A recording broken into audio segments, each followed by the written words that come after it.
Guys, welcome back to my channel. If you're new here, I would love to have you hit the like and subscribe button, hit that bell so you know whenever I post a video. I said in the last video, I'm going to be saying this for a little while now. I am so sorry I dropped off during vacation. Oh, it's been so hard to come back. It has been hard, and I literally filmed so many videos last vacation. Like, I took you guys with me, every single day, all throughout. I was posting some shorts later. It was not working out like that. It was not working out like that this time. Anyway, I'm just getting back into the groove of things, getting back to work, child, getting back to all the tasks and errands and all the stuff that you need to do. I'm just getting back into the groove. So, like I said, I have not been posting like I like. I have not been commenting and responding to your comments like I like. I have not been seeing you guys in other spaces on the ethernets like I like, but I am back, and I'm so happy that you're here with me. I'm so happy you guys are on this journey with me, and I love being here with you. So I love you so much. If you're new to this channel, please help out the channel by hitting the like button, smash the like button, the subscribe button, push this video out into the algorithm. We're going to talk about the DNC. I actually had wanted to talk about the DNC a little while ago, but as I said, I've been getting back into the groove of stuff. I won't make this video too long, but I was absolutely blown away. I'm going to tell you my top 23 things that I like from the DNC, because that's how much I could synthesize this list down into. I mean, I had a mega list of what I loved from the DNC, and I'm just going to talk you through it about what I was really feeling there, because I feel like in comparison to the RNC, what we saw at the RNC, the DNC felt more emotional. I'm going to say that. It felt more emotional. The RNC felt very clean. You know, it was clean, if you want to say that, aside from Rudy Giuliani falling down drunk, which I was all there for that. Love seeing that man's demise after what he did to Ruby Freeman and Shay Moss, and generally just MAGA disgrace, you know. But the RNC, you know, you see it from these videos they've been posting online of the split screen between the roll calls, you know, the DNC roll call and the RNC roll call. You know, there was just a lot of emotion lacking there for me personally. And I'm one of those people who don't think that the Republican Party is without hope. You know, I feel like there is hope after Donald Trump for the Republican Party. It's just the Republican Party needs to repair itself. Republicans need to vote for Kamala Harris, because Kamala Harris is the only person who's going to preserve our Constitution. She's the only person who's going to be, you know, up to just the normal standard of what a president is. You know, she's not going to be like a dictator or some crazy misogynist, you know, fascist. Like, Republicans, in my opinion, have a duty to vote blue this year because their party needs to be repaired. You know, it needs to repair from MAGA. But I don't think that America is doomed when it comes to having a Republican Party. I for one believe in a two-party system. And a lot of people say, oh, well, I'm independent. I would never claim Republican. I'd never claim Democrat. Okay, you can go and live in that space. You can live in that space and just, you know, say that the sky is red. You know, it's okay. You can say that the sky is red, but the sky is still going to be blue. You know, we have a two-party system. And although you can claim independent, and the independent party truly exists, okay? And I'm not saying that that doesn't exist, but I'm saying that the way our politics work, as of now, it still relies on that bifurcated partisanship, you know, like that, the Democratic Party and the Republican Party. And until that really changes, which I think it can, and it is, you know, it's in the process of changing, but it hasn't completely changed yet. And one day, America may be like, you know, France or the UK, where we have a Labour Party, we have a Green Party, and we have maybe some parties that we haven't even thought of yet, you know, 3K2 or 3K24 or 4K24. Who's to say what's gonna happen then, you know? But as of now, the way our politics work, the way the three branches of government work, we're still pretty much hammered into that two-party system. And so I do, for one, believe that we have to have a functioning Republican Party. You know, in the past, when I voted, I haven't always voted democratically. As a Democrat. On some things, I've aligned more with a more centrist view or a more conservative view. On other things, it's majority of the time been aligned with the Democratic Party. Right now, I'm volunteering for Kamala Harris's campaign. I'm definitely on the side of the Democrats for 99.9% of the things. But I also think that it's okay to be conservative. But what we're seeing on the Republican side is not traditional conservatism. It's not the traditional GOP that we grew up with Cheney and Gore and, I'm sorry, not Gore, but Cheney and McCain and Bush and Reagan. That doesn't exist at this moment. Right now, it's MAGA. It's been infiltrated by Donald Trump's disgrace. And so I think that the RNC has hope. It just needs to repair itself.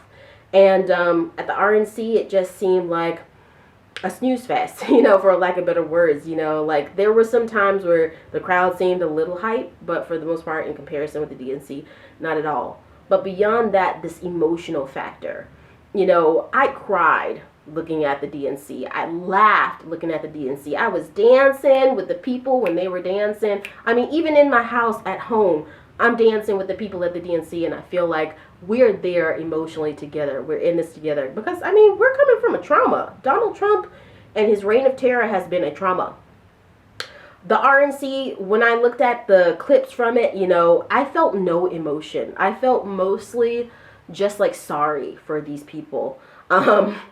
But anyway, to get into my favorites, I'm going to go in descending order. I'm going to go in ascending order. So I'm going to start with number 1, what was my favorite, and I'll go up to 23.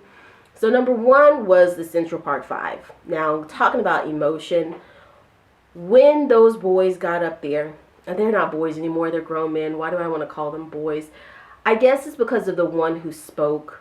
You could clearly see, and I might just start crying now, like it made me think of my brothers and my cousins, and I don't know that many Republicans, especially white conservatives, really understand what it can feel like to see someone who looks like you on TV every single day, being gunned down by the police, or having a knee on their neck, or being wrongfully prosecuted like the Central Park 5.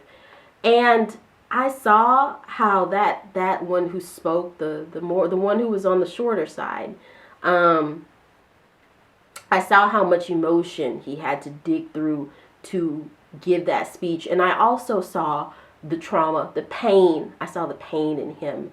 And boy, I cried. And the fact that Donald Trump, he took that half page out, and even when there was DNA proof that these boys did not do this, this was racism, this was just, profiling at its worst, and this man has never, ever admitted that he was wrong.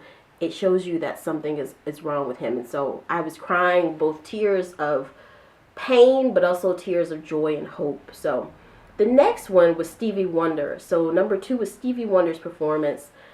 I feel like him performing Higher Ground, there was literally not a more applicable song, appropriate song for this occasion. Like that album that Higher Ground is from, I grew up on that music. My parents would play this type of music, and Stevie Wonder is such a visionary. He is such a bringer of love and unity, and awareness, and diversity, and sort of that history of Black people that has been created and honored in the past 50 years. The spirit of civil rights, the spirit of, funk and jazz and R&B and soul in the 60s and the 70s. He is someone who encompasses that. And if you really look at the lyrics of Higher Ground, it really explains how, as that human experience of, going through trials and tribulations and having the two paths ahead of you of choosing right to wrong, which one are you going to choose to get to a higher ground? I thought that was so appropriate in the age of Donald Trump and how we're trying so hard to turn a page on the trauma he's inflicted on the United States and the world. So I thought that was wonderful. Number 3 was Republican Mayor John Giles speaking at the DNC, as well as number 4, former Republican Representative Adam Kinzinger speaking at the DNC. These two men, I found that, and they weren't the only Republicans that spoke at the DNC. That, I cannot speak on how brave it was. The only other act of bravery that I saw right up there with this, which brings me to number 5, is the women speaking, the women who had gone through the trials and tribulations of trying to get an abortion under Trump's abortion bans, and how they came and spoke about the pain, the trauma that they and themselves and their families went through, whether it was through a life-threatening condition in which they needed to get a divorce, or incest, or sexual assault. The bravery of those women to get up there and speak, the bravery of the Republicans to get up there and say, this isn't right, guys. Like, I'm voting for Kamala Harris because this is not right. That right there really, really moved me. Number 6, I'm going to say Michelle and Barack Obama. Yes, I know they gave 2 different speeches, but they, energy-wise, just energy for energy, they matched that energy, vibes all the way. Michelle Obama, her speech was so strong. I love how she related it to her mom, who recently passed. I love how she connected her relationship with her mom to Kamala's relationship with her mom, Shamala. And Barack Obama, he just knocked it out of the park. And you can see the ads going after Donald Trump and the crowd sizes thing in a very, simple and sort of short and snappy and iconic way. He basically made it clear. And you see this in the debate, how Donald Trump is concerned about stuff that really doesn't matter. Whereas the American people need a leader that's going to fight for those traditional things that they care about. For their Social Security, their retirement, education, childcare, to make sure that their tax monies are spent efficiently, correctly, appropriately, the military, police reform, like the things that people really, really care about, their 401k, like buying a house. Can we get back to the stuff that really matters? This man is obsessed with crowd sizes. He's rubbing elbows with dictators. It's like time to turn the page. So Michelle and Barack Obama, wonderful. Hillary Clinton, ooh, she tore the house down. And I understand that there are a lot of people who don't like Hillary Clinton from a personality perspective. I think they feel like she's pompous and arrogant, and if you had gotten to the stature that she is in a place where misogyny is rampant, and it's very hard for women to excel above a certain point in politics, at least in the past it has been. Maybe we're changing that. Maybe you'd be a little big-headed too. But I felt like what she spoke on, bringing civil rights into it, bringing women's rights into it, telling that she had warned about Donald Trump from the very beginning. I think we really made a mistake in not electing Hillary Clinton 8 years ago, and I think that we have been living through the consequences of that. So I really love that. I loved hearing, for number 8, I loved hearing from Kamala's sister, her husband Doug, and her stepchildren. That really just brought me closer to her family, this beautiful blended family that she has between her husband and her husband's children, her nieces and nephews, her sister, and it just was beautiful. I loved hearing the story of her mom, Shamala. I felt like the spirit of her mom, Shamala, was there with us that night, and if you're a spiritual person, I don't need to say much more. That goes right into the emotions of it, and it got us to know her from an emotional standpoint and from a more personal human standpoint as well. We know that she's got the experience, the policies, she's got the experience as the vice president, she's got the foreign policy, she's got the military down pat, she's got the everyday questions of the working middle class and even upper class people down pat. We know that she can lead. We know that she can lead on policy, but this also showed us her from a personal standpoint and who she is as a person. I love the Chicks as someone who grew up with the Dixie Chicks, man. And that I'm not ready to make right, they showed with Bush a long time ago where they stood. I love it. And that this is basically the 2024 version of that I'm not ready to make right. It's like, all right, we might come from Dixie, But we got to make something real clear right now. This is a new day and age, and we got to move forward, not backwards. So I love that they represented, like, y'all, represent the South. The South has been saying for a long time, like, we're here. Josh Shapiro, this guy has a command of an audience like nobody I know. So at number 10, I had to say it was Josh Shapiro. He is someone who just, you know, it doesn't matter if it's a crowd of black people, women, white people, fat, black, skinny, young, green, blue, Jewish, you know, Hispanic. Like, he just gets the crowd really, really passionate. You know, he gives passionate. So I love Pink, you know, like I loved her from way back when. It's one of my first CDs. She literally kicked butt there. And again, I just love the representation from some of our entertainment industry and music personalities to show that they're behind Kamala.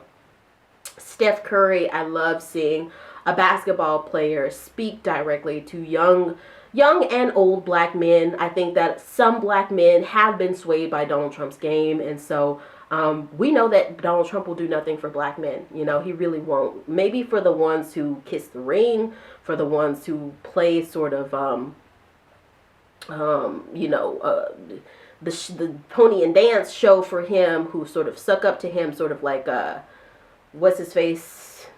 Tim, whatever. But for the most part, nothing. And, you know, we'll still be seeing men, black men, namely, die at the hands of police brutality, racist police every single day other than Trump, because he's a racist and he doesn't change that. And even Steph Curry, I think, talked about women's reproductive rights as well. So I love that. I love D.L. Hughley. Number 13 is D.L. Hughley. I loved him having enough gall and honor and audacity, pride, and humility to come and say, you know what, in the beginning, I had Kamala all wrong, but I had to go and do my research, and now I am behind her. Again, we really need black men to get behind this black woman, this black and Indian woman, a woman of color, and someone who is the most qualified for this job. So I really love seeing that, and I love D.L. Hughley. Like, he's such a hallmark of black culture coming back from Def Comedy Jam, you know, the days of Bernie Mac. And so that was really, important for me to see. Eva Longoria, guys, number 14, Desperate Housewives was my favorite show back in the day. I love seeing Eva Longoria there. She se puede, I can't even say it. She se puede, literally shut it down. And I'm so glad that, again, we see some of these entertainers, these familiar faces that we know, getting behind Kamala Harris. Oprah shut it down. I mean, her speech was so unexpected in one way. I don't think we really expected Oprah to grace us with her presence. You know, I think there's been a deep smear campaign against Oprah since she's basically spoken against Donald Trump, you know. And so I'm so glad that she is taking a direct move, because I think it can be scary, even if you're like a super billionaire. It's scary to have him and his soldier of disparagers coming after you. So that was wonderful. It was giving me vibes from The Color Purple, not from, you know, just saying like, because I know she doesn't want to be stuck in that role, but more so just like the heritage of what it means to be an African American, and how our struggle, our plight continues, you know, and how this plight continues. I felt like she really brought that home. Kenan Thompson, oh, with the video call. I am a 90s baby through and through. All that was my show, and I really loved seeing him. I thought it was hilarious. I thought it was clever. I thought it drove the point home. And I was also, again, very, very proud to see him there representing Kamala Harris. And, I mean, SNL, I guess, it shouldn't surprise us. Number 17, so Kerry Washington and Tony Goldwyn. I really love that they were there. They had a dynamic that was just kicking butt. It was funny. It gave us that dose of sort of like television culture, you know, like bringing that dynamic back from Scandal and, you know, juxtaposing it against this presidential campaign. It brought us into that space of like, America is, you know, moving forward. We're progressive. We've got the entertainment. You know, entertainment is such a large part of our economy. So much in that. They did a wonderful job hosting. The next one was Mindy Kaling. So number 18 was Mindy Kaling. Guys, back in the day, 40-year-old virgin. Dude, I didn't want to tell you I want to break up with you, man. Like, that has to be like the most one of the most iconic scenes from any movie. Judd Apatow, but all movies included. So she has been in my book since then. I loved seeing her on the carpet recently at on the, was it the white carpet, I guess you would say, at the Met Gala. But she's been beasting it for a long time. I know she's beasting it as a single mom, and yeah, I really love what she had to say about Kamala. And even talking about her bad Indian cooking or whatever. I like that they connected over that. So Maxine Waters, wonderful, wonderful, beautiful lady, and such an iconic spirit within the African American community and the Black Congressional Black Caucus. Like, she gives us hope, she inspires us, but she also shows that she doesn't have to be bullied. She won't back down in the face of the likes of Donald Trump and his cronies. And I think that's the courage. She gives us the courage to be like that. So we really have to have that. I actually put Hillary Clinton in here again. So that was a mistake. Sorry. So it's actually not 23. It's 22. Just take that out. So number 20 would be Raphael Warnock. Gave us the spirit. You know, the spirit of Ebenezer was with us that night in Chicago. I love it. So funny that the protesters just like kind of almost were like, you know what? Whatevs. I mean, it's like they started off strong, but then they see like they're probably going to get more from the Democratic Party than the Republican Party. But anyway, Raphael Warnock, you know, he did a wonderful job of sort of bringing us into this spirit of, hey, Donald Trump, I don't think he's ever picked up a Bible. You know, he's selling Bibles, but I don't know if he's ever picked up a Bible, because otherwise he would see that thou shalt not take false idols as their God. You know, Donald Trump puts himself up to be this God. His followers do as well. It's a cult, you know, and so it's time to turn the page on that. Number 21, almost done. Lil Jon's turned down for what?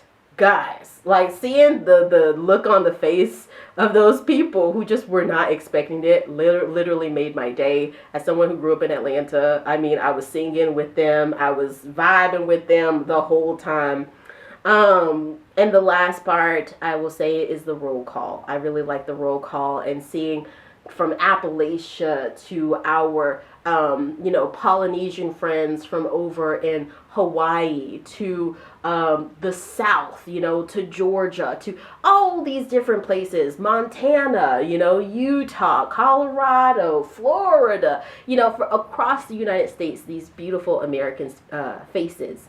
That just reminded me, I think there's a poem from not Charles Dickens, who is it? Someone, I Hear America Sing. There's a poem. I Hear America Sing. Who is it from? Walt Whitman, yes. The spirit of that poem was captured in that. And like I said, there was so much emotion there, and it was beautiful. And we've got to elect Kamala Harris. You know, the Republican Party can heal itself. And hopefully we'll get back on a level of this two-party system, or even 3, 4, 5-party system, whatever that holds. But we have to do it engaged, all of us together. There has to be compromise. There has to be ethics and respect and norms. And I'm so excited to get to that. So I'll keep volunteering. Hopefully you guys enjoy the DNC as well. I was absolutely blown away. I think it absolutely topped off the 2008 DNC, which I think is probably kind of hard to top off. I want to know what you guys think. Let me know in the comments. Again, if you're new here, I would love to have you subscribe. Hit the like button so you know whenever I post a video. And you can also give me a super thanks if you would like to support Black-owned and independent media. And with that being said, I'll see you guys next time. Much love. Bye.